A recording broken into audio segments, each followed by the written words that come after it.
पहला सौदा में आप सबका स्वागत है और बाजार तैयार हो रहे हैं रिकॉर्ड्स बनाने के लिए। खुलते ही बनेंगे, ये बात पक्की है। और ऐसे में रिकॉर्ड्स बनने के बाद आपके लिए मौके कहाँ हैं कमाई के। पहला सौदा में थोड़ी देर में बताने वाले हैं हम आपको। हमारे एक्सपर्ट्स का दमदार पैनल हमारे साथ है। गौरव बिस्सा, मानस जायसवाल और अविनाश गोरक्षकर अपने बेहतरीन पिक्स के साथ। और गौरव से पूछी जाए, दो पिक्स अदानी पोर्ट और एसईसी दोनों ही आपने खरीदारी करे। हेमंत, आज तो क्या बात है, लोग सीमेंट हैं। मानस कह रहे हैं इंडिया सीमेंट खरीदिए, गौरव कह रहे हैं एसईसी खरीदिए। आपने कितने खरीदे आज सीमेंट? 2020 दो सीमेंट हमारे टीम में आपकी टीम में। चलिए, तो गौरव पहले तो अपने इन दोनों पिक्स के बारे में बताएं। काफी अच्छे लॉन्ग्स बन रहे हैं। अगर आप देखें एक्यूमुलेशन हो रहा था फ्यूचर्स वगैरह में, अब उसके रेंज के बाहर आता हुआ दिख रहा है। तो यहाँ से आपको 1770 या 1800 तक के लेवल्स आपको देखने मिल सकते हैं करंट सीरीज में। एक छोटा सा स्टॉप लॉस 1710 के स्टॉप लॉस आप बाय कर सकते हैं। 1770 का ट्रेडिंग टारगेट होगा और जो मुझे लग रहा है पार होने के बाद 1800 भी क्रॉस कर सकता है। अदानी पोर्ट्स में आप देखेंगे तो कंसिस्टेंटली लॉन्ग्स बन रहे हैं, अच्छे अच्छे लॉन्ग रोल्स भी हुए थे। ऑप्शन में काफी अच्छी बाइंग वगैरह हो रही है, तो वो दर्शा रहा है कि एक बार ये 245 250 तक के लेवल्स आपको एक इजीली टेस्ट कर सकता है। तो वो लिहाज से मैं 250 के कॉल ऑप्शन के बाय करने सलाह दूंगा मैं, क्योंकि इसके नतीजे भी मेरे हिसाब से ये हफ्ते ही है, तो थोड़ा सा इसमें वोलेटिलिटी आ सकती है। लक्ष्य जो होगा वो 8 रुपए का होगा और 2 रुपए के इसमें स्टॉप लॉस होंगे। ओके, चलिए, तो ये राय इस स्टॉक पर। लेकिन मानस, राय आपसे दो शेयरों के बारे में लेना चाहता हूं। एक पीवीआर, जिसने शुक्रवार को क्या जबरदस्त प्रदर्शन दिखाया है 52 हफ्ते के उच्चतम स्तर पर, और दूसरा डेल्टा कॉप। इसमें भी देखिए तेजी हर रोज हो रही है। पिछले 5-7 दिन से तो ज्यादा तेजी से देखिए बढ़ रहा है। इन दोनों में अगर एक शेयर आपको पसंद हो चार्ट देखकर, तो कौन सा अच्छा लगता है? ऐसा लग रहा है लोग कैसीनो भी खूब खेल रहे हैं और मूवीज भी देख रहे हैं साथ में। सीरियसली ये तो ड्रीम रन चल रहा है डेल्टा कॉप के लिए। नतीजों से पहले जो शुरुआत हुई थी, मेरे ख्याल से 80-82 रुपए से स्टॉक चलना शुरू हुआ था। थोड़ा लंबा चार्ट देखें महीने डेढ़ महीने का, तो 50% के आसपास के रिटर्न काफी अच्छे कहे जाएंगे डेल्टा कॉप में। और काफी समय से ठंडा पड़ा रहा और अचानक से देखिए जो मूव्स देखने को मिल रहे हैं वो काफी सराहनीय है। बताइए चार्ट देखकर मानस, कैसे लग रहे हैं दोनों के चार्ट्स आपको? देखिए, पीवीआर की जहां तक बात है, मेरे ख्याल से 700 रुपीज से हम हायर टॉप हायर बॉटम बनते हुए देख रहे हैं। और फ्राइडे के सेशन में फिर से स्टॉक ने ब्रेकआउट दिया है। अगर हम इस ब्रेकआउट के एक शॉर्ट टर्म टारगेट तय करें तो वो करीब 1285 1290 की रेंज में आते हैं। तो आप अगर ट्रेडर हैं तब तो आप पीवीआर में ट्रेड कर सकते हैं with stop loss of 1195। But अगर आप निवेशक हैं तो मैं समझता हूं कि एक बार 1250 1260 के आसपास प्रॉफिट बुक कर लेना चाहिए। या तो आप अपने time to time stop loss revise करें, या तो अगर आपने लोअर लेवल्स पर खरीदा है तो मैं उम्मीद करता हूं कि 1250 के आसपास प्रॉफिट बुक करना चाहिए। बट अगर डेल्टा कॉप को चार्ट देखें तो वहां पर कुछ टाइम पहले ही हमने inverse head and shoulder pattern का ब्रेकआउट टारगेट 125-126 के आसपास आते हैं। तो मैं अभी भी समझता हूं कि यहां पर खरीदारी करनी चाहिए। कोई भी करेक्शन पे 115 रुपए के आसपास खरीदारी करें, 109 रुपए का स्टॉप लॉस रखें और टारगेट करीब 130 रुपए के बनते हैं। 130 रुपए के लक्ष्य के लिए आप तेजी करके चले। और इस बीच बाजार खुलते हुए दिखाई। प्री ओपनिंग सेशन में बता दूं आपको क्या संकेत आ रहे हैं। 67 अंक ऊपर है सेंसेक्स, 37 अंक ऊपर निफ्टी खुलता हुआ दिख रहा है। थोड़ी देर में हम रुपए की लेवल्स आपके सामने लेकर आएंगे, वहां पर करेंसी मार्केट में किस तरह की शुरुआत होती है। इस बीच मजबूत खुला है आयशर मोटर्स का स्टॉक 2.5% ऊपर है। लुपिन में 2.5% की मजबूती। टेक महिंद्रा 1% ऊपर खुलता हुआ दिख रहा है इस वक्त। लुपिन के नतीजे कल आने वाले, ये याद रखें। तो आज से एक्शन शुरू होगा, इस काउंटर पर नजर रखनी चाहिए आपको क्या कुछ होता है। गेल 1.5% कमजोर है। ओएनजीसी में 1% का नुकसान। एक्सिस बैंक 0.2% कमजोर खुलता हुआ दिखा है। तो ये शुरुआती कारोबार में आपके सामने रुझान।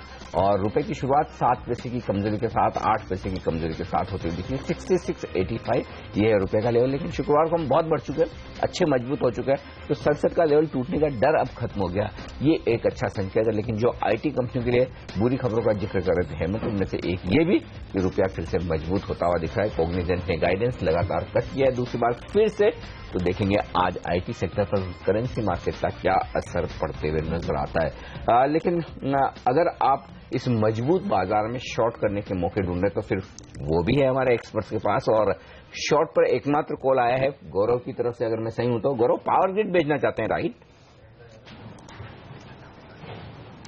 जी, इसमें अगर आप देखेंगे लॉन्ग अनवाइंडिंग दिख रही है 180 के लेवल्स के आसपास में लॉन्ग अनवाइंडिंग दिख रही है। और एक या दो दिनों में हम देखा गया है कि थोड़ी जो उछाल आ रही है that has been sold into. तो जो वनरेबल नेम्स आप ये इसमें बोल सकते हैं वो है पावर ग्रिड। तो छोटा सा स्टॉप लॉस लगाइए, 180 181 का स्टॉप लॉस होगा, 170 के टारगेट्स के लिए आप प्ले कर सकते हैं। 170 का तोड़ दिया तो आपको और यहाँ से 3 या 4% नीचे गिर सकता है। तो just going based on vulnerability मेरे हिसाब से पावर ग्रिड एक्सेल बनता है। ओके, चलिए तो ये रहा है पावर ग्रिड पर निकल कर आई है। लेकिन आप देखिए प्री ओपनिंग सेशन में टाटा कॉफी 5-6% मजबूती के साथ खुलेगा, इस तरह के संकेत मिल रहे हैं। मंगलम सीमेंट के नंबर्स अच्छे आए, जेके सीमेंट के नंबर्स अच्छे आए, ये सब मजबूती के साथ खुलने के संकेत मिल रहे हैं। ऐसा नहीं है कि अच्छे नंबर्स के बाद 8-9% चल चुका था, लेकिन आज भी 2% की मजबूती के साथ खुलेगा, ये संकेत यहाँ पर मिलते हुए। जी एंटरटेनमेंट के लिए कुछ खबरें आ रही हैं कि 10 स्पोर्ट्स जो इनकी एक चैनल था उसमें हिस्सेदारी बेच सकते हैं। इस खबर के चलते देखिए ये शेयर भी करीब 2% की मजबूती के साथ आज खुलने की तैयारी करता हुआ। लेकिन अविनाश राय सिंटेक्स पर लेना चाहूंगा, ये बताइए जिस तरह से राइट्स इशू का के बारे में इन्होंने बात कही है, हमने देखा था शुक्रवार को कुछ ब्लॉक डील्स भी इस काउंटर में देखने को मिल रही थी। सिंटेक्स थोड़ा कंट्रोवर्सी में रहा है ये शेयर, क्या करना चाहिए लोगों को इसमें? नहीं, मुझे लग रहा है कि हेमंत जिस प्रकार के नतीजे आ गए वो कोई ऐसे बड़े तगड़े नंबर्स नहीं थे और काफी समय से इस कंपनी को अर्निंग्स को मार्केट्स ने ये एज्यूम किया था कि clean India as well as जो रूरल इनका मार्केट है यहाँ से अच्छी वॉल्यूम ग्रोथ आएगी। इनके लिए मेरे ख्याल से जब तक यूरोप में जब तक दिक्कतें रहेंगी, हो सकता है कि इनकी जो यूरोपियन सब्सिडरीज है यहाँ पे थोड़ी सी दिक्कतें बढ़ेंगी। मेरे ख्याल से शायद आने वाला क्वार्टर भी थोड़ा चैलेंजिंग रहे, लेकिन सेकंड हाफ में होपफुली हमको लग रहा है कि अच्छी बारिश और रूरल इंडिया का जो मार्केट शेयर है वहां से इनको थोड़ा मदद मिले। बट इमीडिएटली शॉर्ट टर्म में ऐसा कोई बड़ा ट्रिगर मुझे दिख नहीं रहा है। ऑलराइट, तो शॉर्ट टर्म में कोई बड़ा ट्रिगर नजर नहीं आ रहा है। सिंटेक्स को अवॉइड ही करें तो ज्यादा बेटर है। लेकिन आज एक स्टॉक जो सबसे तेजी से कमजोर हो सकता है वो वोकहार्ड्ट का है। हम आपसे कह भी रहे थे कि ये बड़े मूव्स देने के लिए जाना जाता है और जिस तरह से अब खबरें आती हुई, मानस अगर ये इतना ही कमजोर खुलता है तो क्या ट्रेड लेना चाहेंगे आप? वोकहार्ड्ट में 10% की गिरावट दिखा रहा है, हालांकि अभी प्री ओपनिंग ट्रेड सेटल नहीं हुए हैं, लेकिन सपोर्ट कहां पर ले सकता है ये स्टॉक, ये बताइए। देखिए पहला सपोर्ट तो 50 दिनों के मूविंग एवरेज पे है जो कि 960 के आसपास है, लेकिन अगर एक बार स्टॉक उसके नीचे जाएगा तब मैं समझता हूँ सेलिंग प्रेशर और देखने को मिलेगा। जो नेक्स्ट सपोर्ट बनता है वो 875-870 की रेंज में बनता है, तो वहां पर ध्यान रखना चाहिए। मैं समझता हूँ कि न्यूज ड्रिवन है इसलिए इसमें ट्रेड नहीं करना बेहतर रहेगा, थोड़ा सेटल होने दें। अगर लोअर लेवल्स पे 800 और 700 के लेवल्स को ब्रेक नहीं करता, क्योंकि वो लॉन्ग टर्म चार्ट से बहुत ही स्ट्रांग सपोर्ट है, और फिर से एक बार 50 दिनों के मूविंग एवरेज के ऊपर निकले 960 के ऊपर, तब तो आप लॉन्ग करें, अदरवाइज बेहतर रहेगा कि अवॉइड करें। चलिए अवॉइड करें तो बेहतर है, बिल्कुल सही बात है। बहुत वोलेटाइल स्टॉक रहता है ये, और आज देखिए एक गैप डाउन ओपनिंग की तैयारी करता हुआ दिख रहा है। लेकिन कौन सा वो स्टॉक है जो आपको कमाई करके दे सकता है? या लॉन्ग टर्म में भी और शॉर्ट टर्म में भी हम देखते हैं जनरली ट्रेडर्स जैकपॉट स्टॉक को लॉन्ग साइड पर खूब ट्रेड करते हैं। चलिए आज का जैकपॉट स्टॉक कौन सा है, आशीष वर्मा के पास चलते हैं और समझते हैं। आशीष बताइए।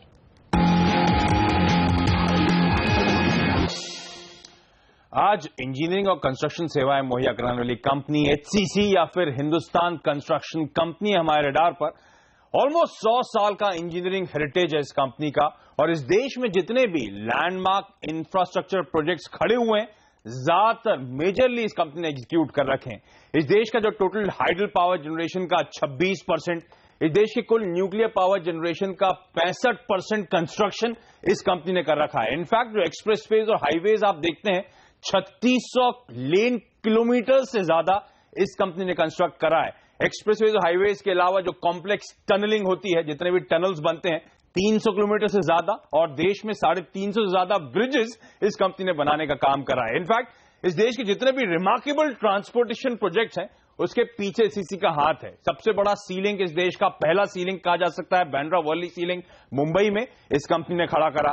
मुंबई पुणे एक्सप्रेसवे जो पहला कंक्रीट एक्सेस कंट्रोल्ड हाईवे था, एक्सप्रेसवे था, वो इस कंपनी ने बनाया है। मेट्रो रेल सिस्टम्स में इस देश के जो पहले 2 मेट्रोज थे, कोलकाता पहले और हाल फिलहाल में दिल्ली जो बना था, उन दोनों में इस कंपनी का हाथ है। और इस देश का जो सबसे बड़ा रेल टनल है पीर पंजाल जम्मू एंड कश्मीर में, वो भी इस कंपनी ने खड़ा करने का काम किया है। और आज ये कंपनी ट्रांसपोर्टेशन, पावर और वाटर सेगमेंट में ऑपरेट करती है और बहुत स्ट्रांग फुटिंग पे है ये कंपनी।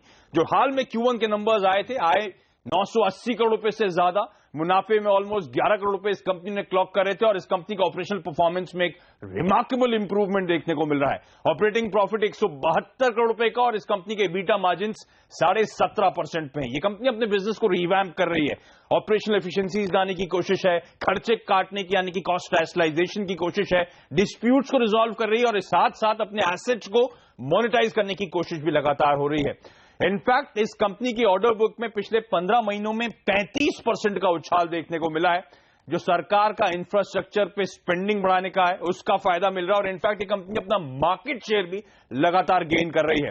इस कंपनी की लास्ट क्वार्टर जून के जब रिजल्ट्स आए थे तो 17,465 करोड़ रुपए पे ऑर्डर बुक थी और उसके बाद जून रिजल्ट्स के बाद दो बड़े ऑर्डर इस कंपनी ने बैक करे। एक तो 1750 करोड़ रुपए का जम्मू एंड कश्मीर में इरकॉन इंटरनेशनल से और दूसरा मुंबई मेट्रो 3 जेवी के अंतर्गत 2523 करोड़ रुपए का ऑर्डर थे, यानी कि 21,500 पे इस कंपनी की ऑर्डर बुक पहुंच चुकी है। और साथ साथ ध्यान रखिए L1 है 2224 करोड़ के ऑर्डर इसके लिए, तो वो कन्वर्जन जब होगा इस कंपनी की ऑर्डर बुक 23,500 करोड़ रुपए पे होगी। पिछले पूरे फाइनेंशियल ईयर में एचसीसी ने 4,190 करोड़ रुपए के आय करा था, यानी कि 5.5 सालों के 5.5 टाइम ट्रेडिंग 12 मंथ्स की विजिबिलिटी नजर आती है। तो मीडियम टर्म के लिहाज से तो ऑर्डर बुक बहुत स्ट्रांग है इस कंपनी की। और ना सिर्फ ये स्टैंडअलोन बेसिस पे इस कंपनी की जो तमाम सब्सिडरीज हैं, 3 सब्सिडरीज हैं और तीनों का परफॉर्मेंस अच्छा देखने को मिल रहा है। पहली तो हम सब जानते हैं जिसके बारे में लवासा कॉर्पोरेशन एक हिल सिटी बना रहा है, इस देश का सबसे बड़ा अर्बन डेवलपमेंट इंफ्रास्ट्रक्चर खड़ा करने की कोशिश है और लवासा की हाईलाइट यह है कि टूरिस्ट लगातार फुटफॉल बढ़ रहे हैं। Q1 में इस कंपनी ने रिपोर्ट करा था 10% का इजाफा और कहा जा रहा है कई सारे बड़े ब्रांड्स वहां पे एस्टैब्लिशमेंट लाने की कोशिश कर रहे हैं। दूसरी एचसीसी इंफ्रास्ट्रक्चर कंपनी जो कि इसकी कंसेशन सब्सिडरी है, बरहमपुर फरक्का हाईवे चलाती है। 16% ट्रैफिक में जम था बीते Q1 में और अब वहां पे टोल कलेक्शंस डेली 45 लाख के ये कंपनी क्लॉक कर रही है। साथ साथ फरक्का राजगंज सेक्शन जो है इसी के बाद वाला फेज 2 उसका कमर्शियल डेट ऑफ ऑपरेशन अगले महीने है, तो वहां से पैसा आना शुरुआत होगी। तीसरा, 2010 में इसने स्विट्जरलैंड की कंपनी स्टेनर को एक्वायर करा था, 66% हिस्सा खरीदा था। स्टेनर एक बिल्डिंग कंस्ट्रक्शन कंपनी है और बहुत स्ट्रांग फुटिंग पे है। 1400 करोड़ रुपए की आय Q1 में, 33 करोड़ का मुनाफा और स्टेनर की ऑर्डर बैकलॉग है 1590 मिलियन स्विस फ्रैंक्स, यानी कि 10,950 करोड़ रुपए का और स्टेनर की बुक्स में कैश 655 करोड़ रुपए का। तो ना सिर्फ स्टैंडअलोन बेसिस पे बल्कि तमाम सब्सिडरीज बहुत स्ट्रांग फुटिंग पर है। इस कंपनी तमाम इंफ्रा कंपनी के साथ इशू है बैलेंस शीट का, पर एचसीसी का इशू कुछ डिफरेंट है। इस कंपनी में बहुत ज्यादा स्ट्रेस या स्ट्रेन आपको नजर नहीं आएगा। दिक्कत है क्लेम्स मिलने की और डेट सर्विस करने की, उसमें मिसमैच हो रहा है। ये क्या है? इस कंपनी को गवर्नमेंट एजेंसी से इस समय 11,000 करोड़ रुपए का बकाया है जो आर्बिट्रेशन में चला गया है। लास्ट क्वार्टर के रिजल्ट्स के एनबीएस ने बताया था 3,000 करोड़ रुपए के आर्बिट्रेशन से कंपनी जीत चुकी है। तो ये कभी ना कभी ये पैसा इस कंपनी की बुक्स पे सारा आने वाला है। ये सब बकाया है जो इस कंपनी के पास आना है। Outstanding long term loan HCC की बुक्स पे महज 5,000 करोड़ रुपए का है। 11,000 करोड़ रुपए का बकाया भूल जाइए। ये तो 3,000 करोड़ रुपए का आर्बिट्रेशन प्रोसीडिंग्स जीती है, अगर वही पैसा पूरा इस कंपनी के पास आ गया तो इस कंपनी की बैलेंस शीट में एक मार्क्ड इंप्रूवमेंट और कैश फ्लोज में आपको एक मार्क्ड इंप्रूवमेंट देखने को मिलेगा। और यही वजह है जुलाई के महीने, पिछले महीने में आपको याद होगा जो आरबीआई की नई गाइडलाइंस आई थी S4A के अंतर्गत रिस्ट्रक्चरिंग हुई थी इसी कारण इस कंपनी की, क्योंकि बहुत ज्यादा स्ट्रेस नहीं है, कुछ दिक्कतें मिसमैच हैं। डेट रिडक्शन होगी इस S4A के आने के बाद, खर्चे कम होंगे, डिक्लाइनिंग इंटरेस्ट कॉस्ट होगी और कैश फ्लोज इंप्रूव होते हुए नजर आएंगे। बहुत तगड़ी पिटाई हुई है इस कंपनी की।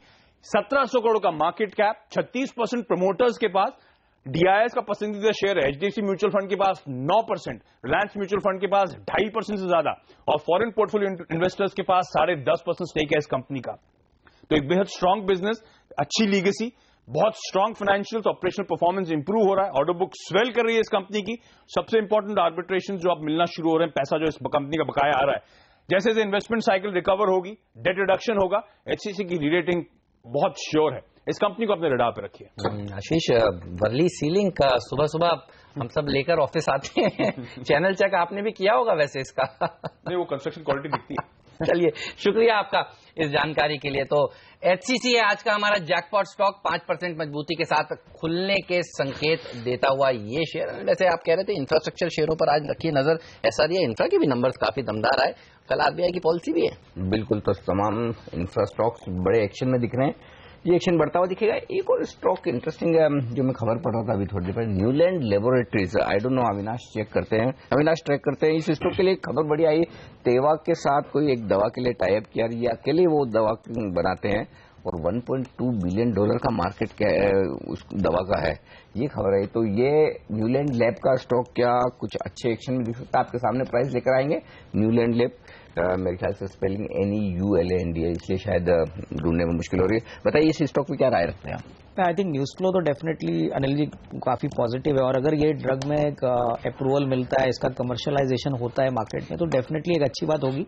हालांकि ये स्टॉक हम एक्टिवली कवर नहीं करते, बट ये हैदराबाद बेस्ड कंपनी है, छोटी कंपनी है, और अर्निंग्स डेफिनेटली इसके काफी अच्छे हैं। तो ओवरऑल मुझे लग रहा है कि डेफिनेटली ऐसे शेयरों में भले ही लिक्विडिटी थोड़ी कम हो, लेकिन ऐसा न्यूज फ्लो अगर सही में फ्रक्टिफाई होता है तो डेफिनेटली इसमें काफी वॉल्यूम और काफी एक्शन बाद में आ सकता है। ऑलराइट, चलिए तो इस शेयर पर रखिए नजर खबरों के दम पर, साथ ही नजर रखिए सीमेंट कंपनियों पर। आज सीमेंट इंफ्रास्ट्रक्चर कंपनियां फोकस में रहेंगी। मंगलम सीमेंट के अच्छे नंबर्स के बाद 10% ऊपर खुलने की तैयारी करता हुआ, और टाटा कॉफी पर भी नजर रखिए, क्या जोरदार नतीजे आए हैं, 8% ऊपर ये शेयर खुलने की तैयारी कर रहा है। जेके सीमेंट, धामपुर शुगर, फर्टिलाइजर कंपनियां देखिए, ये भी आरसीएफ जैसी अच्छा प्रदर्शन आज के सत्र में दिखाएंगी। हिंडाल्को खुलते ही एक नया 52 वीक हाई लगाएगा। जो मेटल कंपनियां हैं उनमें हमने देखा था शुक्रवार के दिन भी एक अच्छी रैली बनी थी, लेकिन क्विक हील से बड़ा डिसअपॉइंटमेंट हाथ लगाया। आप देखिए ये शेयर 9.5% नीचे खुल सकता है, नंबर्स पसंद नहीं आए बाजार को। सोना कोयो एक्सपेक्टेशंस थी कि अच्छे नंबर्स आएंगे, यहां पर भी डिसअपॉइंटमेंट है, तो इन दोनों शेयरों पर रखिए नजर। वो खार्ड के अलावा ये दो और ऐसे काउंटर्स हैं जहां पर गिरावट देखने को मिलेगी, और आंध्रा बैंक, यूनियन बैंक, ये दोनों ही शेयर तो आज दबाव में रहने ही वाले हैं, क्योंकि यहां पर जो नतीजे हैं वो अच्छे नहीं आए हैं। मानस, आपसे राय लेना चाहता हूं आंध्रा और यूनियन पर ही, किस तरह के सपोर्ट लेवल्स आपको इन दोनों शेयरों पर दिख रहे हैं? देखिए, ऐसा हो सकता है कि हम आंध्रा बैंक या यूनियन बैंक में एक थोड़ी सी वीकनेस देखें आने वाले टाइम में, बट फिर भी मैं समझता हूं कि अब मौके नहीं है शॉर्ट करने के। पीएसयू बैंकिंग में काफी स्टॉक्स पे रिवर्सल देखा गया, और स्पेशली यूनियन बैंक में तो डेफिनेटली रिवर्सल देखा गया है। मैं समझता हूं कि स्टॉक जल्दी ही 145 के लेवल्स को ब्रेक करके 160-65 के लेवल्स को टेस्ट करने की कोशिश करेगा। तो अगर ऐसी कोई गिरावट आती है तो यूनियन बैंक में जरूर खरीदारी करनी चाहिए, क्योंकि अगर आप सपोर्ट के लेवल्स देखें तो करीब 120-117 रुपए, ये एक काफी स्ट्रांग सपोर्ट है। तो अगर गिरावट 130 या 125 की रेंज में आती है तो बिल्कुल खरीदारी करें। 115 रुपए के नीचे अपना स्टॉप लॉस रखें और कम से कम 150 की टारगेट सेट करें। ओके, तो ये एक और स्टॉक है जहां पर आपके लिए खरीदारी का मौका मिलेगा। नंबर्स भले ही खराब हो, लेकिन स्टॉक्स अब गिरने से इनकार करें, तो इन स्टॉक्स पर रखिए नजर। इस बीच बाजार शुरुआत तो पॉजिटिव करेंगे, लेकिन उतनी पॉजिटिव शुरुआत है नहीं जितनी आप शायद एसजेएक्स निफ्टी पर देख रहे थे। तो 8,712 पे खुलने के संकेत, और अगर यहां खुल गए तब भी एक साल का 52 हफ्तों का नया उच्चतम स्तर आपको निफ्टी पर दिखेगा, क्योंकि पुराना जो लेवल है वो है 8711 का, उसके पार खुलने के संकेत इस वक्त आपको आते दिख रहे हैं। 28,240 जहां तक मेरा अंदाजा है वो सेंसेक्स का हाई है, और अगर उसके पार खुले तो यहां पर भी एक्शन आप देखेंगे नए हाईज के तौर पर। चलिए, मजबूती तो मेटल स्टॉक से आ रही है, ऑयल मार्केटिंग कंपनियों से आती हुई दिख रही है, ऑटो स्टॉक से आ रही है आइशर, मारुति, हीरो, ये तमाम मजबूत खुलने के संकेत दे रहे हैं। हीरो तो 5% से ज्यादा चला था शुक्रवार के सेशन में भी। ये कुछ एक संकेत है इस वक्त पहले तक आपके सेंसेक्स और निफ्टी पर मजबूत शुरुआत, सेंचुरी मारता हुआ सेंसेक्स 100 अंक पर, और निफ्टी ने नया 52 हफ्तों का उच्चतम स्तर छुआ है 8,711 के पार खुलकर 30 अंकों की मजबूती, 1/3% मजबूत है सेंसेक्स और निफ्टी, और इतने ही मजबूत आपको दिखेंगे मिड कैप इंडेक्स, और 19,000 पर खुलता हुआ बैंक निफ्टी 75 अंकों के फायदे के साथ। तो मजबूत शुरुआत, लेकिन हाँ उतनी मजबूती नहीं जितनी शायद आप देख रहे थे एसजीएक्स पर। 2% मजबूत है हिंडाल्को, टॉप गेनर, उसके बाद जी, बीपीसीएल, ये दो स्टॉक है जो मजबूत है। मारुति, आइशर मोटर्स जैसे शेयरों में तेजी, तो ऑटो स्टॉक्स बाजार की तेजी को लीड कर रहे हैं, इसमें कोई डाउट नहीं, और कुछ हद तक खरीदारी मेटल शेयरों में भी देखने को मिल रही है। आइडिया 1% कमजोर नतीजों से पहले आज टीसीएस में नुकसान, थोड़ा सा आईटी शेयरों पर थोड़ा दबाव है। वो खार्ड आज का एक्सीडेंट 10% का लोअर सर्किट लगता हुआ वायदा कारोबार में खुलते ही आईएफसी और यूनियन बैंक और आंध्रा बैंक, उसके बाद 3 वो स्टॉक हैं जहां मार पड़ती हुई दिख रही खराब नंबर्स के दम पर। बीएल ने नतीजे भी पेश किए और बायबैक का भी ऐलान कर दिया। शुक्रवार को 2% का कट यहां पर आता हुआ दिख रहा है। इसके अलावा भारत फोर्ज, आइडिया सेलुलर जैसे शेयर कमजोर है। मजबूत क्या है? हमारा राजा बैटरी, जो हम कह रहे थे कि देखिए नंबर्स खराब है लेकिन शॉर्ट कवरिंग होगी, और वो होती दिख रही। 2.5% का बड़ा उछाल यहां पर आता हुआ दिख रहा है। टाटा कॉफी के शानदार नतीजे के बाद टाटा ग्लोबल मजबूत होता दिख रहा है। एचपीबीपी, आईओसी दमदार तेजी के साथ कारोबार करते हुए दिख रहे हैं। बाजार की मजबूती बढ़ती हुई अब 125 अंक ऊपर है सेंसेक्स पर, और निफ्टी पर 32 अंकों की मजबूती। बैंक निफ्टी 19,000 के आंकड़े पर है। बिल्कुल, और सीमेंट कंपनियों से हम एक्सपेक्ट कर भी रहे थे कि अच्छे नंबर्स के बाद यहां पर रैली बनेगी। मंगलम सीमेंट 13% ऊपर जाकर ट्रेड करता हुआ। जेके सीमेंट देखिए 8% मजबूत है। केयर एक और ऐसा स्टॉक है जो अच्छी तेजी आज के सत्र में दिखा रहा है, करीब 7% की बढ़त यहां पर देखने को मिल रही है। एचसीसी आज का जैकपॉट स्टॉक 5% की दमदार तेजी के साथ इस समय कारोबार कर रहा है। एसआरआई इंफ्रा के नंबर अच्छे आए, इंफ्रास्ट्रक्चर शेयर आज अच्छा प्रदर्शन दिखा रहे हैं, यहां पर बढ़त के साथ कारोबार होता हुआ नजर आ रहा है। हिंडाल्को ने फिर से 52 हफ्ते के नए उच्चतम स्तर छुए हैं। फाइनेंशियल टेक्नोलॉजीज के लिए एक राहत की खबर आती हुई यहां पर पीएमएलए कोर्ट ने बेल ग्रांट किए जिग्नेश शाह को, इसीलिए आप देखिए 2% ऊपर ये शेयर इस समय कारोबार करता हुआ आपको नजर आएगा। फर्टिलाइजर शेयर मजबूत है, फैक्ट आरसीएफ में तेजी है, साथ ही तेजी देखने को मिल रही है ऑयल मार्केटिंग कंपनियों में भी। एचपीसीएल, बीपीसीएल, आईओसी में देखिए एक अच्छी रैली देखने को मिल रही है। बीपीसीएल के लिए खबर भी आती हुई कि फॉरेन पोर्टफोलियो इन्वेस्टमेंट जो है वो जो लिमिट थी वो इंक्रीज कर दी गई है, 24% से बढ़ाकर 40% कर दी गई है, और इसीलिए आप देखिए बीपीसीएल में तेजी देखने को मिल रही है। शुक्रवार का सेशन भी एचपीबीपी आईओसी के लिए मजबूती भरा ही रहा था। मन्नापुरम जनरल फाइनेंस, ये स्टॉक में भी आज देखिए 1.5% की बढ़त के साथ कारोबार हो रहा है। गिरावट कहां है वो नजर रखिए। आइडिया जिसकी एक्सपेक्टेशन है कि कमजोर नंबर आज पेश कर सकती है, वहां पर थोड़ी बहुत कमजोरी देखने को मिल रही है, और फार्मा शेयर कमजोर है, वो खाड़ ही नहीं। सन फार्मा भी देखिए थोड़ी सी नरमी के साथ कारोबार करता हुआ, और कॉग्निजेंट के कमजोर नंबर्स के बाद थोड़ी सी सुस्ती देखने को मिल रही है टीसीएस, इन्फोसिस में। हालांकि दूसरे जो आईटी कंपनियां हैं, टेक महिंद्रा जैसे स्टॉक्स आपको देखिए हरे निशान में आते हुए दिखेंगे, लेकिन कुछ थोड़ा सा दबाव जरूर देखने को मिल रहा है आईटी कंपनियों में।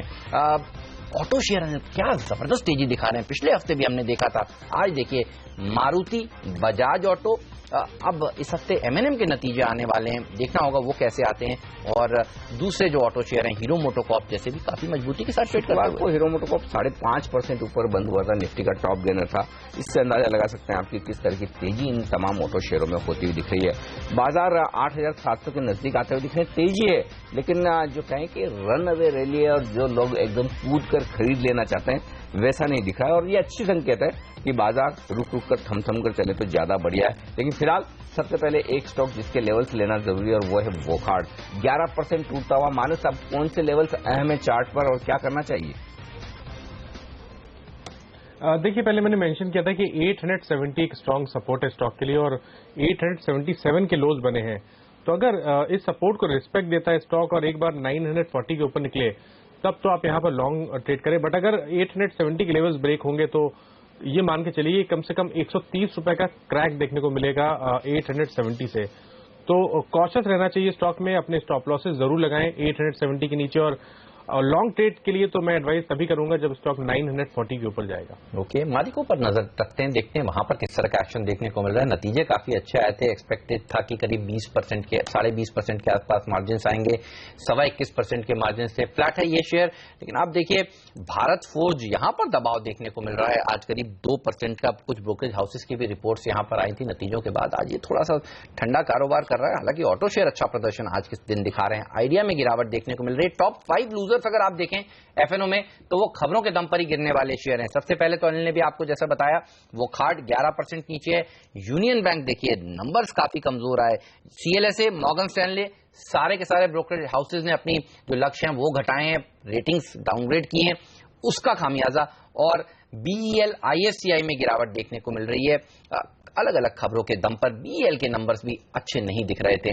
लेकिन आप देखिए अनिल, तेजी जो है वो ऑयल मार्केटिंग कंपनियों में और बढ़ती हुई नजर आ रही है। और गौरव, एक राय आपसे इन पर लेना चाहूंगा। कच्चा तेल भी देखिए पिछले हफ्ता छोड़ दीजिए लेकिन नीचे ही कारोबार कर रहा है, और अब जिस तरह की रिपोर्ट्स आ रही हैं कि सऊदी अरेबिया ने ऑयल की कीमतें घटाकर देने की बात कही है एशियाई बाजारों को, और ये काफी अच्छी बात मानी जाएगी ईरान के चलते जिस तरह से कंपटीशन देखने को मिल रहा है। ये बताइए ऑयल मार्केटिंग कंपनियां क्या और तेजी दिखा सकती हैं आज के दिन? देखिए पॉसिबिलिटी तो है, क्योंकि इसमें जो नए लेवल्स आपको देखने मिले हैं, लॉन्ग्स वगैरह बनने देखे, नीचे के स्तर पे हमने बाइंग देखी इमर्ज होता है। तो अगर HPCL की अगर बात की जाए तो जब उसने एक लो मारा था तकरीबन 1175 1180 के करीब एक लो मारा था, वहीं से फिर एक सेम डे बाइंग इमर्ज हुई थी। तो मोमेंटम में है, मुझे लगता है यहाँ से और अपसाइड देखने मिल सकती है। अभी और अपसाइड यहाँ से देखने को मिल सकती है। तेजी बनने के पूरे आसार है, लेकिन एक और स्टॉक जो लगातार कमजोर हो रहा है वो है कर्नाटक बैंक। शुक्रवार को इतने मजबूत बाजार में नीचे जाकर बंद हुआ, आज फिर से 1.5-2% कमजोर है। शॉर्ट करने के लिए सही कैंडिडेट है इस मजबूत बाजार में? अगर किसी को शॉर्ट ढूंढना ही है तो मानस क्या कहेंगे आप? बिल्कुल एक इम्पॉर्टेंट कैंडिडेट है, क्योंकि एक बहुत ही इम्पोर्टेंट सपोर्ट 143 का स्टॉक ने ब्रेक किया था और अब स्टॉक 50 दिनों की मूविंग एवरेज के नीचे ट्रेड कर रहा है। तो एक शॉर्ट कॉल बिल्कुल यहां पर लिया जा सकता है। स्टॉप लॉसेस 144 के ऊपर होंगे। मैं समझता हूं कि आप कम से कम 132 रुपए तक के टारगेट्स देखने को मिल सकते हैं कर्नाटका बैंक में। राइट, कर्नाटका बैंक पर रखिए नजर। धामपुर शुगर देखिए आज 5-5.5% मजबूती के साथ ट्रेड कर रहा है। टायर शेयरों में क्या जबरदस्त तेजी देखने को मिल रही है। पिछले हफ्ते भी खबरें थी कि एंटी डंपिंग ड्यूटी लग सकती है, बहरहाल ड्यूटी तो नहीं लगी, लेकिन शेयर देखिए क्या दौड़ लगा रहे हैं। सीएट आज भी मजबूत है, MRF, JK, अपोलो टायर, सारे के सारे टायर शेयर फुल फॉर्म में है। ये बताइए कोई स्टॉक जो आपको पसंद है, क्या व्यू रखते हैं आप इस सेक्टर पर? नहीं, मुझे लग रहा है कि Hemant definitely anti dumping duty आने की जो रिपोर्ट है वो काफी मार्केट में ऑलरेडी लोग इसके ऊपर डिस्काउंट कर रहे हैं, लेकिन अगर क्रूड के प्राइसेस सॉफ्ट रहते हैं तो इनके सारे मटेरियल्स क्रूड डेरिवेटिव्स है और हमको लग रहा है कि ये डेफिनेटली इन कंपनीज को थोड़ा बहुत इबिटा मार्जिन इंप्रूव करने में आने वाले क्वार्टर्स में इंप्रूव करेगी। और जिस तरीके से जो वॉल्यूम ग्रोथ हम अक्रॉस ऑटो सेगमेंट्स देख रहे हैं, जैसे कि ट्रैक्टर हो, टू व्हीलर हो, पैसेंजर कार्स हो, तो हमको लग रहा है कि डेफिनेटली इसमें कहीं ना कहीं पॉजिटिव सरप्राइज मार्जिन में आने वाले 1-2 क्वार्टर्स में आएगा। तो यहाँ पे सीएट पे नजर रखें। सीएट के नतीजे काफी खराब थे इस क्वार्टर में, लेकिन होपफुली सेकंड हाफ अच्छा होना चाहिए। तो सेकंड हाफ अच्छा होना चाहिए। दो स्टॉक जो शुक्रवार को भी थोड़े एक्शन में आए थे, अब फिर से आते हुए दिख रहे हैं, उस पर नजर रखिए। BF यूटिलिटीज और BF इन्वेस्टमेंट। लंबे समय से कर्नाटक हाईकोर्ट में इनका मामला चल रहा है कर्नाटक सरकार के साथ में, और उस पर फैसला आना है। अब दिक्कत ये है कि कई बार डेट्स आती है, फैसला कोई रीजन से टल जाता है, फैसला आना बाकी है। आज फिर से ये मामला तय है सुनवाई के लिए, फैसले के लिए, सुनवाई के लिए नहीं, फैसले के लिए। अगर आता है तो जो लोग मानकर चल रहे हैं कि शायद BF यूटिलिटीज के पक्ष में आए, वो होता है या नहीं वो देखने वाली बात होगी और फैसला आता है। लेकिन स्टॉक आप देखिए, शुक्रवार का भी सेशन देखिए, आज भी देखिए, बड़ी मजबूती के साथ दोनों ही स्टॉक ट्रेड करते हुए दिख रहे हैं, BF यूटिलिटी और BF इन्वेस्टमेंट्स। अविनाश, क्या राय रखते हैं आप इन दोनों शेयरों पर, और अगर ये फैसला आ जाता है तो क्या बड़ा पॉजिटिव होगा? फैसला आएगा तो मेरे ख्याल से बड़ा होगा। किसी दिन तो आएगा, अब कब आएगा ये अलग बात है, आना तो है। मुझे याद ऐसा आता है कि कोर्ट ने इनसे कहा था कि आप आपस में बातचीत वो बात तो हो गई, और उसके बाद कुछ एक आउटकम निकल कर लाइए। वो आउटकम क्या रहा?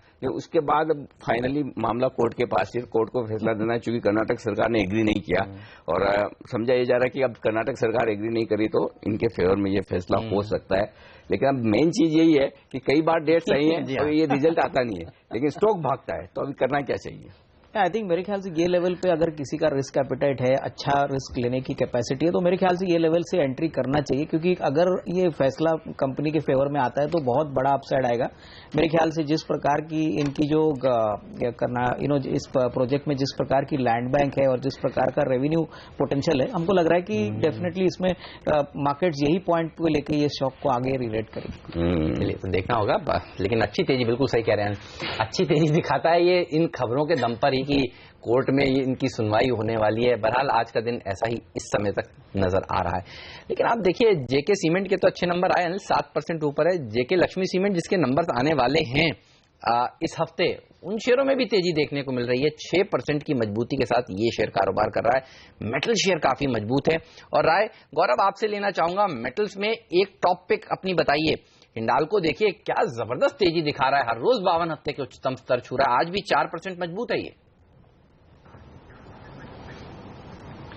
मेटल्स में देखिए फ्रेश एंट्री आपको बहुत सिलेक्टिव लेनी पड़ेगी, क्योंकि काफी ज्यादा इसमें पोजीशंस बन चुकी है, प्राइस एक्शन आ चुका है, तो ऑप्शंस के साथ आप प्ले कीजिए। मेरे हिसाब से टाटा स्टील आपको यहाँ पे 400 तक के लेवल्स दिखा सकता है, तो अगर बाई करना है तो एक 400 कॉल ऑप्शन आप बाई कर सकते हैं टाटा स्टील में। ओके, टाटा स्टील का कॉल ऑप्शन खरीदने अभी चला भी नहीं है, स्टॉक में एक एक्शन बन सकता है, तेजी हो सकती है। इससे इंफ्रा जिसकी हम बात कर रहे थे, 82 रुपए के आसपास ये स्टॉक 2.5% मजबूत है। मानस, आपने क्या लेवल्स दिए थे, एक बार फिर से रिमाइंड करेंगे, अगर खरीदना है या किसी के पास है तो क्या करना चाहिए? देखिए, मैं समझता हूँ कि 90 और 95 तक की रेंज स्टॉक दिखा सकता है, इसलिए खरीदारी करनी चाहिए। बट ऑलरेडी स्टॉक 3% ऊपर है, तो मैं समझ थोड़ी सी गिरावट का इंतजार करें, 80 रुपए के आसपास स्टॉक को बाई करें और 74 के स्टॉप लॉस रखें। आप ऑयल मार्केटिंग कंपनियों को किस तरह से रीड कर रहे हैं, क्योंकि अब जो रिपोर्ट्स आ रही हैं कि सऊदी अरबिया ऑयल के दाम घटा रहा है और वो एशिया को सस्ते में ऑयल देना चाहता है, क्योंकि ईरान जो है वो आप जानते ही हैं, काफी समय के बाद इनको मौका मिला तो तेल निकाला भी इन्होंने और खूब बेचा भी, और बहुत कम दाम पे इन्होंने बेचा है। इसका फायदा तो साफ तौर पर भारत की ऑयल मार्केटिंग कंपनियों को होगा। इस पैक में आपको क्या अच्छा लगता है और आप इन रिपोर्ट्स को किस तरह से पढ़ रहे हैं? नहीं, मुझे लग रहा है कि डेफिनेटली जो हेडविंड्स है ऑयल मार्केटिंग कंपनीज के लिए हेमंत आगे पॉजिटिव ही रहेगी, क्योंकि क्रूड की कीमतें ऑलरेडी सॉफ्ट हो चुकी है। कंपटीशन के पॉइंट ऑफ व्यू से अगर सऊदी अरेबिया अपने कीमतें थोड़ी सी और घटाता है तो ऑब्वियसली इन कंपनीज को फायदा होगा। मेरे ख्याल से ओवरऑल ऑयल मार्केटिंग पैक में HPCL काफी अच्छा लग रहा है। मुझे लग रहा है कि इस कंपनी के जिस प्रकार के GRMs है, नेटवर्क है, और प्लस जिस प्रकार से इनकी अर्निंग्स ग्रोथ आने वाले साल, 1.5 साल, 2 साल में आएगी, मेरे ख्याल से ये डेफिनेटली एक आउट परफॉर्मर रहेगा। तो आउट परफॉर्मर रहने वाले हैं ये ऑयल मार्केटिंग कंपनी के शेयर। नतीजे आने वाले हैं, देखेंगे नंबर्स कितने दमदार आते हैं, और स्टॉक तो नंबर्स के पहले बड़ी तेज दौड़ लगाते हुए नजर आ रहे हैं, अच्छी खासी तेजी होती दिख रही है। एक और स्टॉक जिसमें आज तेजी बनती दिख रही है वो है वोल्टास। नतीजे बुरे नहीं थे, मार्जिन इंप्रूवमेंट आया, लेकिन लोगों को भरोसा कम था कि मार्जिन टिकेंगे या नहीं टिकेंगे, लेकिन अब स्टॉक फिर से एक्शन में आता हुआ दिख रहा है। आज 2% मजबूत है, क्या कर रहे हैं? नहीं, मेरे ख्याल से मोमेंटम स्ट्रांग है, तो शॉर्ट टर्म में तो मुझे नहीं लग रहा कोई स्टॉक में कोई गिरावट आएगी। लेकिन अनिल जी, अगर हम नंबर्स देखें तो मेरे ख्याल से ज्यादातर ये नंबर्स प्राइस में ऑलरेडी फैक्टर्ड इन है। मुझे लग रहा है कि जिस प्रकार का मल्टीपल और डिस्काउंटिंग मार्केट इसको देख रहा है, मेरे ख्याल से कम 1-2 क्वार्टर्स के नंबर्स तो ऑलरेडी मार्केट्स ने फैक्टर किए। मुझे लग रहा है कि जो 7th पे कमीशन का जो पैसा है, प्लस जो मानसून का जो पॉजिटिव इम्पैक्ट आएगा, इसका इम्पैक्ट शायद हमको वॉल्यूम ग्रोथ में देखने के बाद ही थोड़ी और रेटिंग होगी।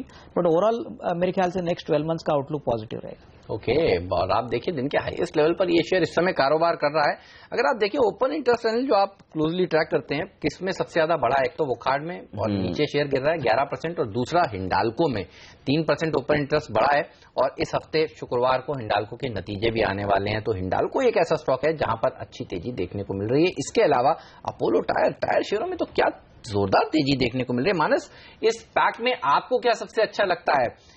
CEAT, MRF, JK tyre, Apollo tyre, और अगर आपके पास पोजीशंस होती तो आप क्या करते? पोजीशंस को ट्रेल करते रहते स्टॉप लॉस के साथ, या एक बार मुनाफा वसूल करते?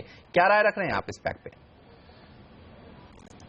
देखिए, पिछले दिनों हमने करेक्शन देखा टायर स्टॉक्स में, बट अब फिर से मैं समझता हूँ कि हायर टॉप हायर बॉटम जैसे MRF में बनने शुरू हो रहे हैं। आप उम्मीद कर सकते हैं कि वापस करीब 42,000, 43,000 के लेवल देखने को मिलेंगे। बट इस सेक्टर में एक स्टॉक को ट्रेडिंग के लिए पिक करना हो तो वो सीएट रहेगा, क्योंकि यहाँ पर फ्राइडे के सेशन में हमने ब्रेकआउट देखा था, हायर टॉप का एक कंफर्मेशन दिया था, स्टॉक ने 50 दिनों के मूविंग एवरेज के ऊपर निकला था। तो ट्रेडिंग के मौके तो यहाँ दिखते हैं। 950 के टारगेट सेट करें और अपने स्टॉप लॉसेस 910 के नीचे रखें। ओके, तो सीएट में यहाँ पर मौके ज्यादा नजर आते हैं। अपोलो टायर आज थोड़ा मजबूत दिख रहा है। एक्चुअली आज जो एक्चुअली ज्यादा दिख रहा है हेमंत, वो सारे वही हैं जो खबर या रिजल्ट के दम पर है। इसलिए क्योंकि अब आंध्रा बैंक रिजल्ट आ गए 3.5% नीचे, अब उसमें आप क्या ट्रेड लेंगे? IFC 5% नीचे रिजल्ट के बाद। BL में सबको पता है खबर हो चुकी है। तो आज बिना खबरों के दम पर जहां कहीं एक्शन पहले होता दिखे, वहां मौके बहुत दिख नहीं रहे, एक्सेप्ट आइडिया 2.5%, लेकिन वो भी पहले ही कमजोर हो चुका है। तो थोड़ा सा ट्रेडिंग के मौके स्टॉक्स में gap up gap down opening के बाद बहुत ज्यादा दिख नहीं, लेकिन हाँ वोखार्ड जरूर है कि जहां खुला वहां से थोड़ा सा और नीचे आता हुआ जरूर नजर आया है। ये वॉलेटाइल स्टॉक है, हाई रिस्क हाई रिटर्न वाले इन्वेस्टर्स के लिए पूछा जाए कि क्या करना चाहिए वोखार्ड में आज? ये बताइए मानस, कोई कॉन्ट्रा ट्रेड लेना चाहेंगे या अवॉइड ही करेंगे? क्योंकि आप देखिए आज गैप डाउन ओपनिंग हुई है, 110 रुपए नीचे इस समय ट्रेड कर रहा है। क्या राय रखते हैं आप इस समय? और सपोर्ट लेवल्स आपने क्या बताए थे वो भी दोहराइए प्लीज। मेरे हिसाब से 870 बहुत ही स्ट्रांग सपोर्ट है। अगर स्टॉक उसके नीचे जाएगा तो वहां से कम 130 रुपए का क्रैक देखने को मिलेगा। तो कॉशियस रहना चाहिए, 870 के नीचे अपना स्टॉप लॉस रखें और लॉन्ग करने के लिए इंतजार करें। अगर स्टॉक 940 रुपए के ऊपर जाए तब तो वहां पर लॉन्ग करें, अगर वो लेवल्स ना देखने को मिले तो स्टॉक को अवॉइड करें तो बेहतर रहेगा। ओके, फिलहाल अवॉइड करें ज्यादा बेहतर है। नतीजों के दम पर एक और स्टॉक जो बड़े एक्शन में आया वो है वीनस रेमेडीज। ऐसा नंबर्स तो मुझे कोई ऐसे बड़े दमदार तो नहीं दिखे। एक खबर जरूर ये थी कि प्रोमोटर्स को प्रेफरेंशियल अलॉटमेंट करने वाले हैं वारंट्स का, कन्वर्टेबल वारंट्स का। उसके दम पर भले ही ये स्टॉक भागा हो तो अलग बात है कि 11% की उछाल दिखा चुका है वीनस रेमेडीज का स्टॉक। आज का हमारा टॉप 5 स्टॉक्स था ये। हाँ, टॉप 5 स्टॉक्स में तो जरूर था। नतीजे तो ढीले थे लेकिन हाँ ये खबर जरूर थी। ट्रैक करते हैं आप अविनाशी से? इनफैक्ट अनिल जी, मुझे लग रहा है कि इस क्वार्टर के नंबर्स डेफिनेटली बहुत ही दमदार है, लेकिन मार्केट्स और हमारा ऐसा व्यू है कि इसमें कंसिस्टेंसी होनी चाहिए, क्योंकि हमने लगातार प्रीवियस 2-3 क्वार्टर से देखा है कि नंबर्स इतने अट्रैक्टिव बॉटम लाइन पे नहीं थे। तो अगर यही ट्रेंड आगे कंपनी मेंटेन करती है और जिस प्रकार का इनका मॉलिक्यूल बिल्टअप पे ऑलरेडी R&D वर्क चल रहा है, यहाँ पे कोई पॉजिटिव न्यूज फ्लो आता है तो डेफिनेटली इसमें और रेटिंग आएगी। एक स्टॉक अमरा राजा बैटरीज मैं इसलिए चुन रहा हूँ, गौरव आपसे राय लूंगा मैं इस पर। 1.5% स्टॉक मजबूत है और ओपन इंटरेस्ट में 14% की कमी आई है, यानी कि रिजल्ट्स के पहले जो कुछ पोजीशंस बनी थी वो खत्म होती दिख रही है। यानी कि क्या समझा जाए, शॉर्ट कवरिंग जितनी होनी थी हो गई, क्योंकि नंबर्स मतलब अच्छे तो नहीं है, नंबर्स तो ढीले ही हैं। ये अलग बात है कि जितना लोग सोच रहे थे कि बहुत खराब आएंगे वैसे आए नहीं। तो अब ये क्या शॉर्ट कवरिंग हुई है या तेजी करने वाले ने अपनी पोजीशंस कम की है, और कैसे 920 रुपए के आसपास स्टॉक को ट्रेड किया जाए? तेजी की तरफ ट्रेड करना चाहिए या मंदी की तरफ? देखिए, मोस्ट प्रोबेबली इसमें जो हुआ है शॉर्ट कवरिंग ही है। अग्रेसिव, जैसे मैंने आपसे कहा था, अग्रेसिवली शॉर्ट्स नहीं बने, थोड़े बहुत जो शॉर्ट्स थे वो कवर होना शुरू हो चुके हैं।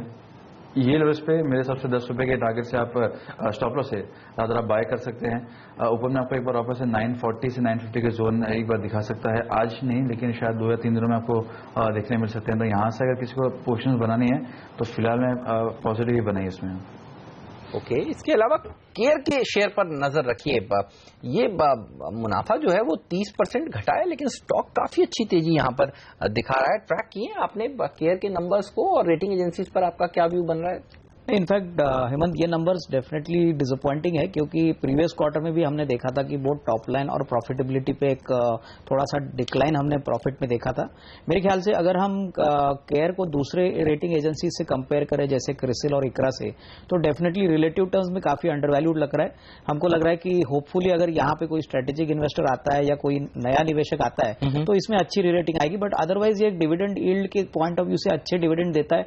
यहाँ पे ग्रोथ स्टेडी आएगी, शायद एग्रेसिव नहीं आएगी, बट आगे जो बॉन्ड मार्केट है यहाँ पे अगर हम देखें तो यहाँ पे ग्रोथ पोटेंशियल काफी है, क्योंकि जिस प्रकार से नतीजे अच्छे आ रहे हैं, मेरे ख्याल से यहाँ पे जो इक्विटी मार्केट्स है यहाँ पे शायद इनको इतना ज्यादा वर्क शायद ना मिले, बट ओवरऑल लॉन्गर टर्म में डेफिनेटली प्रोस्पेक्ट्स अच्छे। ओके, चलिए वक्त है हमारे तमाम एक्सपर्ट से विदा लेने का। बहुत बहुत शुक्रिया गौरव आपका, मानस और साथ ही अविनाश आपका भी बहुत बहुत शुक्रिया हमारे लिए वक्त निकालने के लिए। बाजार है 125 अंक ऊपर, सेंसेक्स पर निफ्टी 8,700 के पार खुलकर टिकता हुआ आपको नजर आएगा। 1000 स्टॉक ऐसे हैं जो मजबूती के साथ कारोबार करते हुए दिख रहे हैं, और कमजोर शेयरों का अगर जिक्र करें तो महज 400 शेयर कमजोर हैं इस वक्त। ये है रुझान बाजार का। और अब बात करेंगे ब्राजील के रियो में चल रहे ओलंपिक खेलों में भारत के प्रदर्शन की।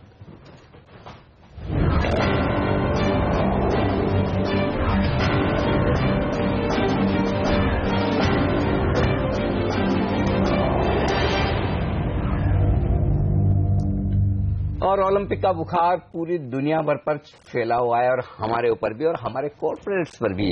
और हिंदुस्तान का इस बार का जो पूरा स्क्वाड गया है, किस तरह का प्रदर्शन हो सकता है, क्या कुछ परफॉर्मेंस रहेगी, इस पर खास नजर है एडलवाइज ग्रुप की, क्योंकि एडलवाइज ग्रुप के चेयरमैन और रशीद शाह हमारे साथ कार्यक्रम में शामिल हो रहे हैं। हम उनसे बातचीत करेंगे। उससे पहले मैं आपको बता दूं कि एडलवाइज रियो ओलंपिक के लिए भारतीय दल की प्रिंसिपल स्पॉन्सर है। रशीद सर, स्वागत है आपका CNBC आवाज पर। सबसे पहले तो मैं आपको बधाई देना चाहता हूं कि आप फाइनेंशियल मार्केट्स में इतने बड़े प्लेयर होने के साथ साथ जो हिंदुस्तान के तमाम प्लेयर्स हैं, खिलाड़ी हैं, उनको रियो ओलंपिक के प्रिंसिपल स्पॉन्सर बनकर बहुत सपोर्ट कर रहे हैं। इसके लिए बहुत बहुत बधाई आपको। Thank you. ये बताइए सर, ये आइडिया कैसे आया कि ओलंपिक के हमारे दल को सपोर्ट करना चाहिए, स्पॉन्सर करना चाहिए? किस वजह से आपको इतना इंटरेस्ट आया है स्पोर्ट्स में? ये एक्चुअली हमारा एडलवाइज में स्पोर्ट्स के साथ इन्वॉल्वमेंट काफ़ी सालों से है एंड ये हमें ये इतनी अवेयरनेस नहीं है, लेकिन ये जो साइना नेहवाल है, ये मैरी कॉम है, इनको हमने 2008 ऑनवर्ड से सपोर्ट किया है। सो मैरी कॉम को हमने OGQ के थ्रू 2008 में सपोर्ट करना स्टार्ट किया। उसके बाद साइना नेहवाल, PV सिंधु, अनोइका पॉल, तो ये भी लास्ट अबाउट 7-8 साल से जो भी विमेन एथलीट्स है इंडियन ओलंपिक कंटिजेंट में, उनको हम काफ़ी सपोर्ट करते आए हैं। और इस बार जब ये अपॉर्चुनिटी मिली कि पूरे टीम की स्पॉन्सरशिप हम हो सकते हैं, हम प्रिंसिपल स्पॉन्सर बन सकते हैं, और इसके साथ एक अपॉर्चुनिटी थी कि हमने हर एक एथलीट को 1-1 करोड़ का इंश्योरेंस पॉलिसी भी दी है। हालांकि इससे उनको फाइनेंशियल सिक्योरिटी उनकी इंक्रीज हो जाए। तो ये जो अपॉर्चुनिटी मिली, तो हमें ये लगता है कि अभी इंडिया में क्रिकेट के अलावा काफ़ी अदर स्पोर्ट्स में भी इंटरेस्ट आ रहा है, स्पेशली ओलंपिक्स का जो ऑरा है, ओलंपिक्स का जो माहौल है, ये बहुत एक्साइटिंग है। और इसमें हमारे जो एथलीट्स ओलंपिक में काम करते हैं, काफ़ी सालों से उन्होंने मेहनत की है, ब्लड स्वेट एंड टीयर्स डाल के। तो इनमें अगर उनको हम थोड़ा सपोर्ट करें, थोड़ा एनकरेज करें, थोड़ा प्रोत्साहन दे, तो ये अच्छा ही है। बिल्कुल, बहुत ही उम्दा आइडिया है, बहुत अच्छा काम आप कर रहे हैं। सर ये बताइए, अगर आपसे एक पर्सनल क्वेश्चन पूछूं, आपका फेवरेट स्पोर्ट कौन सा है? एक्चुअली इस बार की ओलंपिक्स में मैं मुझे काफ़ी चीज़ों में इंटरेस्ट है। एक तो जहाँ पे इंडियन कंटिजेंट है, ये जो बैडमिंटन है, शूटिंग है, रेसलिंग है, ये सब में तो इंटरेस्ट है ही है, लेकिन इसके साथ में मुझे ट्रायथलन है, मैराथन है, स्विमिंग है, ये सब में भी बहुत इंटरेस्ट है। तो एक ही प्रॉब्लम होने वाला है, अभी इतने इवेंट है, इतना कुछ I have to watch on the Olympics के टाइम का थोड़ा प्रेशर रहेगा, लेकिन आई एम वेरी एक्साइटेड क्योंकि ये काफ़ी एक्साइटिंग इवेंट्स आने वाले हैं। मुझे ऐसा लगा कि रशद सर आप ये कहेंगे कि एथलेटिक्स आपकी सबसे फेवरेट है, क्योंकि हमारे दर्शकों को बता दूं, और बहुत कम लोग शायद ये जानते होंगे कि रशद सर खुद फुल मैराथन दौड़ते हैं, पूरी मैराथन खुद दौड़ते हैं। कई सारी मैराथन में पूछूंगा आपसे, एक साथ कितनी मैराथन अब तक आप कंप्लीट कर चुके हैं? और जो आप कह रहे हैं कि टाइम का बड़ा प्रेशर है, क्या रियो जा रहे हैं आप ओलंपिक देखने के लिए? कुछ प्लान्स हैं थे? एक्चुअली रियो का प्लान था, लेकिन वो मैंने कैंसिल कर दिया क्योंकि इधर हमारी बोर्ड मीटिंग्स है, उसके बाद काफ़ी मीटिंग्स और भी है। To go all the way to Rio for 3-4 days इतना वो एफिशिएंट था नहीं, तो मैंने अनफॉर्चुनेटली कैंसिल कर दिया।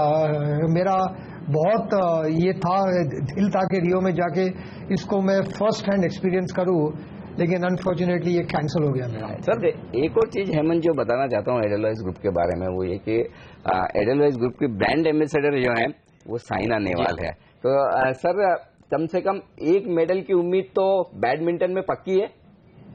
एब्सोल्युटली, एंड एक ही नहीं, हमें तो काफी उम्मीद है, बिकॉज अगर आपने इफ यू हैव सीन कि इंडिया की जो मेडल टैली है ये काफी इंप्रूव हो रही है, और ये आई थिंक धीरे I think every Olympic India will continue to do better and better. So तो एटलीस्ट मेरा तो ये मानना है कि 2016 ओलंपिक में जो हमने 2012 में हमने जितने मेडल लाए थे उससे तो ज्यादा आने ही है।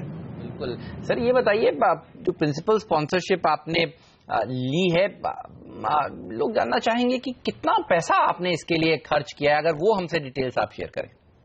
ये एक्चुअली काफी ब्रॉड एक एंगेजमेंट है। I think as I said, ये मोर देन पैसा, ये जो हम लोगों ने उनके साथ इन्वॉल्वमेंट की है, जो उनको प्रोत्साहन दिया है, सपोर्ट दिया है, एज आई सेड उसके साथ में इंश्योरेंस पॉलिसी भी दी है, और उसके साथ में हमने काफ़ी एडवर्टाइजिंग की है मीडिया में कि हम ओलंपिक्स को पॉपुलराइज करें। हमने the mainstream media as well as social media में ये जो आई एम टीम इंडिया का जो स्लोगन है उसके ऊपर काफ़ी इन्वेस्टमेंट किया है। तो हमारा तो ये था कि ये प्रिंसिपल स्पॉन्सर होके हम एथलीट्स को प्रोत्साहन दें, लेकिन साथ में ओलंपिक्स के बारे में थोड़ा अवेयरनेस क्रिएट करें, थोड़ी बज़ क्रिएट करें, so that Indian audiences also experience the same excitement. Sir एक चीज जो मैं आपसे पूछना चाहता हूं और एक्चुअली बताना भी चाहता हूं हमारे दर्शकों को, इस वक्त एक बड़ी खबर और पॉजिटिव खबर जो है ओलंपिक से वो है कि दीपा कर्माकर जिम्नास्टिक में फाइनल में पहुंची और वो पहली जिम्नास्ट है ऐसी हिंदुस्तान की जो फाइनल्स में पहुंची है। तो जो आप कह रहे हैं कि हर ओलंपिक में कुछ बेहतर प्रदर्शन और कुछ बेहतर ज्यादा मेडल्स आने की क्या उम्मीद की जाए? जिम्नास्टिक में भी एक मेडल हमारे लिए तैयार होता दिख रहा है। I am hoping so. Actually, Deepa के लिए I think all of India is rooting for that, and ये अपेक्षा तो है, उसने काफी अच्छा किया है, अभी वो फाइनल्स में पहुंची है। ऑब्वियसली हर स्पोर्ट्स में ओलंपिक्स में बहुत कंपटीशन होते हैं, बहुत athletes all over the world से आते हैं, लेकिन इवन ये भी एक अचीवमेंट है कि वो फाइनल तक पहुंची है। And I am hoping that we are all rooting for her, keeping our fingers crossed कि उस दिन she does her best and gets an Olympic medal. सर, जिस तरह से आपके ग्रुप का आपका एसोसिएशन रहा है स्पोर्ट्स के साथ, आपकी ब्रांड एम्बेसडर से लेकर और अब रियो ओलंपिक को में प्रिंसिपल स्पॉन्सर बनने का, आगे के प्लान्स के बारे में हमसे अगर शेयर करें तो आगे क्या योजना है? क्या इस तरह की एक्टिविटी आपका ग्रुप और करता हुआ दिखेगा और अब कहां पर नजर रहने वाली है आपकी? As I said earlier, 2008 onwards हम लोगों ने ओलंपिक एथलीट्स को सपोर्ट किए, specially all the women athletes. So हमारा तो ये ऑनगोइंग आई थिंक इन्वॉल्वमेंट होएगा कि जो भी विमेन एथलीट्स है, हम ये जो ओलंपिक गोल्ड क्वेस्ट ऑर्गेनाइजेशन है उसके थ्रू भी हम काफ़ी सपोर्ट करते हैं एथलीट्स को। और इसके बाद अभी टोक्यो की ओलंपिक्स होगी 2020, उसमें भी हम तो यही चाहते हैं कि हमारा इन्वॉल्वमेंट बरकरार रहे। लेकिन आई थिंक ये जो ओलंपिक्स होता है हर 4 साल में, लेकिन इसकी एफर्ट और इन्वॉल्वमेंट ऑन गोइंग होती है। तो 2008 से हमने स्टार्ट किया है और हम तो यही चाहते हैं कि ये involvement keeps on going on and as I said कि इंडिया की जो परफॉर्मेंस है ये भी इम्प्रूवमेंट होती रहेगी इसमें। तो ये इस वक्त ओलंपिक्स पर हमारी खास पेशकश। राजेश सर, बहुत बहुत शुक्रिया आपका। वाकई में आपको तहे दिल से बधाई कि आप CSR एक्टिविटी मान लें या आपका अपना इंटरेस्ट मान लें, जिस तरह से आप स्पोर्ट्स को बढ़ावा दे रहे हैं देश में, वो वाकई में तारीफ के काबिल है। बहुत बहुत शुक्रिया आज सुबह हमारे साथ जुड़ने के लिए और रियो ओलंपिक्स पर बातचीत करने के लिए। बाजार इस वक्त सेंचुरी मारता हुआ सेंसेक्स पर 100 अंक ऊपर, निफ्टी 8700 के पार निकलकर टिकता हुआ। बैंक निफ्टी ने बस थोड़ा सा लाल निशान में फिसलने की कोशिश की, लेकिन अभी एकदम फ्लैट है। मिड कैप इंडेक्स एकदम फ्लैट है, यानी कि एक्शन दिग्गजों में है। मिड कैप स्मॉल कैप शेयरों में जो तेजी शायद हम देखना चाहते थे, जो एक्शन देखना चाहते थे, वो थोड़ा सा मिसिंग है। तो इंतजार करें टिप्स का, खरीदारी करने के लिए शायद बाजार मौके दे रहा है। अब किन लेवल से करना है ये थोड़ी देर में पता चलेगा, लेकिन फिलहाल आगे बढ़ते हैं और अब बात करेंगे HDFC सिक्योरिटीज में इंस्टीट्यूशनल इक्विटीज के हेड दीपेन शेठ हमारे साथ है। दीपेन भाई, स्वागत है आपका CNBC आवाज पर।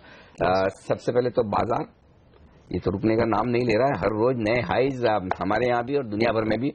तो क्या ट्रेंड मजबूती का बरकरार रहेगा? माने लग तो ऐसा रहा है, थोड़ा सा ये डर डर के कहना पड़ रहा है, क्योंकि अगर आप 1 साल का चार्ट अगर यदि निफ्टी का अपन खोलकर देखते हैं तो एक खूबसूरत ड्रॉप और फिर उतना ही बड़ा एक राइज हुआ है। बिल्कुल वी शेप चार्ट है अगर आप 1 साल का निकाल कर देखिए तो, और पुराने हाइज यानी 9000 के लेवल पर के बहुत करीब, जिसको अंग्रेजी में हम बोलते हैं विद इन किसिंग डिस्टेंस, पहुंच चुके हैं हम।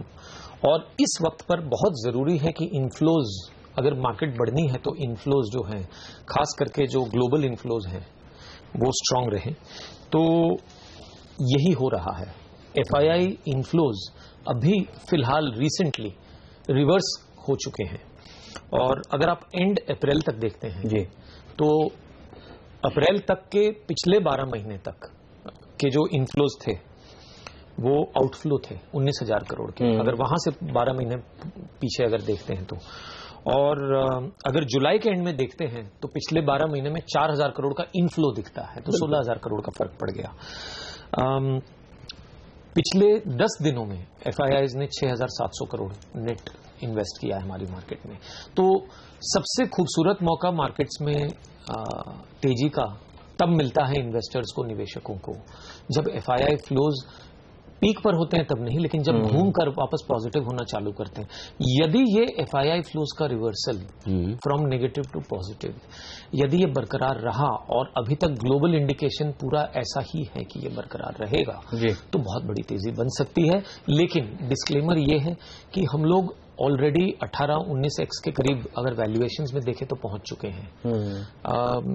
कुछ देर पहले आपके अंग्रेजी चैनल में मैं सुनील सिंघानिया जी को सुन रहा था और उन्होंने कहा कि तेजी के माहौल में तो 30x भी हमने देखा है, जो बिल्कुल सही बात है, लेकिन उसके बाद जो परिणाम थे बहुत बुरे थे, वो भी वो समझते हैं, हम आपसे बेहतर समझते हैं वो। तो सर इसमें क्या है कि एक बार जब मोमेंटम में आती है बाजार तो उससे आप लड़ झगड़ नहीं सकते हैं।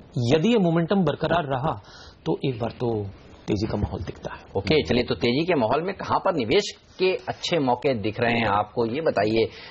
कौन से स्टॉक्स हैं जो आपने आइडेंटिफाई किए हैं खरीद कर रखने चाहिए धीरे धीरे एसआईपी के तौर पर ही, जिसमें निवेश किया जाए? अपना टॉप पिक बताइए सर आज के लिए। सो कोई एक टॉप पिक नहीं होता है, सेक्टर के हिसाब से होता है, और कुछ सेक्टर्स हैं जो ऑलरेडी फास्ट ग्रोइंग मोड में आ चुके हैं, वहां हम रेकमेंड कर रहे हैं कि लीजिए। कुछ सेक्टर्स ऐसे हैं जो तकलीफ के माहौल से गुजर रहे हैं, लेकिन हमें लगता है कि उनकी लॉन्ग टर्म स्टोरी जो है, उनकी लॉन्ग टर्म कैपेबिलिटी जो है, आज की मार्केट उनको चाहे थोड़ा पनिश कर रही है और थोड़ा सा उन पर थोड़ा सा डाउट बन रहा है,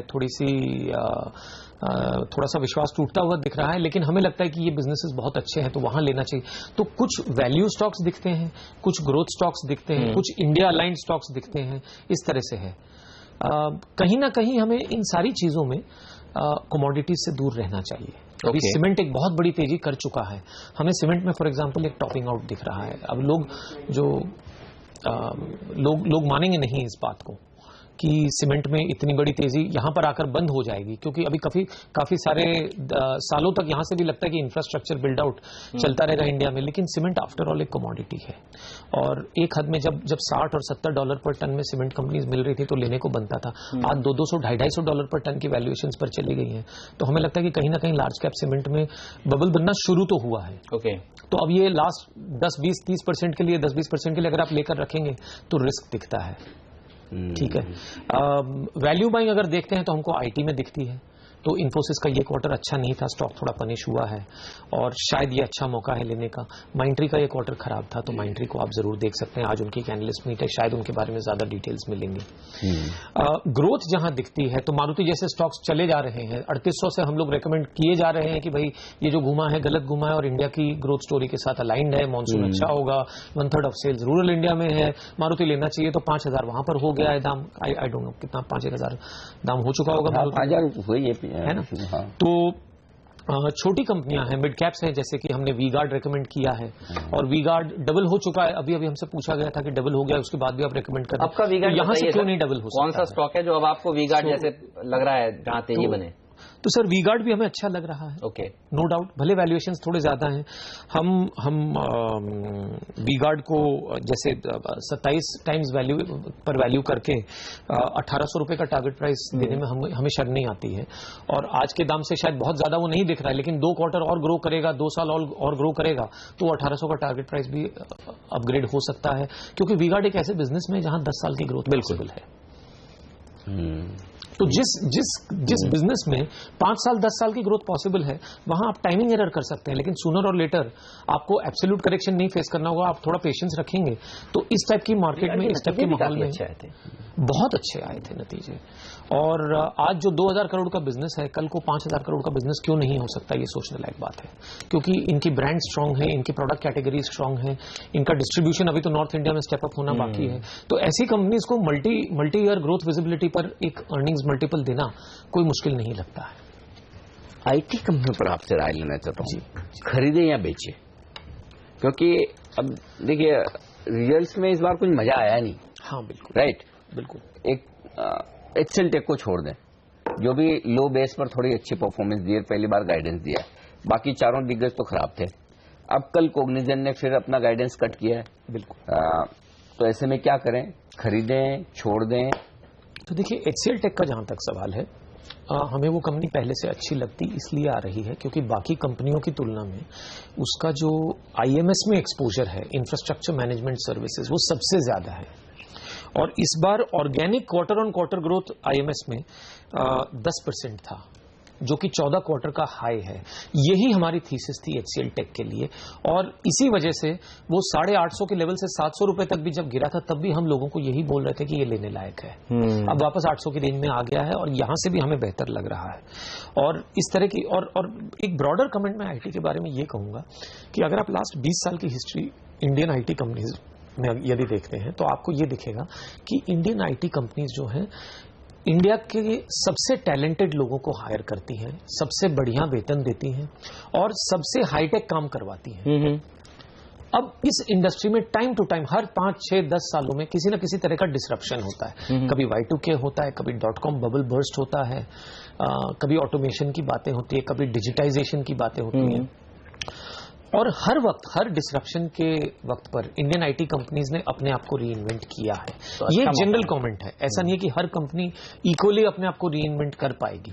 तो हम अभी देख रहे हैं कि विप्रो काफी सालों से कोशिश कर रही है खुद को रीइन्वेंट करने की। बहुत बड़ी कंपनी है, बहुत बेहतरीन मैनेजमेंट है, लेकिन स्ट्रगल कर रहे हैं। अभी तक हमारे पास इतना एविडेंस है नहीं कि वो लोग इस स्ट्रगल में और इस ट्रांसफॉर्मेशन में सक्सेसफुल होंगे। इन्फोसिस में 2 क्वार्टर से बहुत अच्छा इंडिकेशन मिला था, इस क्वार्टर में थोड़ा सा लड़खड़ा गए हैं, लेकिन हमें नहीं लगता है कि इन्फोसिस में थीसिस अभी टूटने लायक कोई बात हुई है। और कोई भी कंपनी जब खुद को रीइन्वेंट करती है तो हर क्वार्टर बिल्कुल बेहतरीन परफॉर्मेंस दे, ऐसा जरूरी नहीं है। इवन मोदी जी के अंडर में इंडिया भी हर क्वार्टर बेहतरीन परफॉर्मेंस नहीं देती है, तो थोड़ा सा तो सोबर रहना जरूरी है यहाँ पर। ओके, चलिए, तो ये रहा है IT सेक्टर पर। वी-गार्ड एक ऐसा स्टॉक है जो पसंद है हमारे एक्सपर्ट को, माइंडट्री, मारुति, कुछ और ऐसे स्टॉक्स हैं जहां पर आपकी नजर होनी चाहिए। शुक्रिया दीपेन जी समय निकालने के लिए और आज इस चर्चा में शामिल होने के लिए। बाजार पर रखिए नजर, 8700 के ऊपर टिका हुआ है। 132 अंक की तेजी सेंसेक्स में भी देखने को मिल रही है। मिड कैप इंडेक्स भी 1.4% मजबूत है और बैंक निफ्टी यहां से थोड़ा सा अंडर परफॉर्मेंस देखने को मिला और मूड तो खराब किया है। जिन बैंकों ने खराब नतीजे पेश किए हैं, आंध्रा बैंक देखिए, यूनियन बैंक देखिए, ये नीचे है। इवन अब इलाहाबाद बैंक में भी दबाव देखने को मिल रहा है। तो कुछ PSU बैंकिंग स्टॉक्स हैं जो बाजार का मूड खराब कर रहे हैं। बिल्कुल, लेकिन पॉजिटिव साइड पर ऑटो स्टॉक्स हैं जो आज अच्छी तेजी के साथ कारोबार करते हुए दिख रहे हैं और यहाँ पर एक अच्छी खरीदारी होती हुई नजर आ रही है। मिड कैप इंडेक्स भी मजबूती के साथ कारोबार करता हुआ। तो फिलहाल आज निफ्टी ने तो बनाया है इस साल का नया रिकॉर्ड, लेकिन सेंसेक्स और बैंक निफ्टी के लिए शायद अभी भी वक्त है। फिलहाल पहला सौदा में आज के लिए इतना ही, लेकिन हमें दीजिए इजाजत। आप बने रहिए CNBC आवाज के साथ। ब्रेक के बाद नजर होगी कमोडिटी बाजार पर। नमस्कार।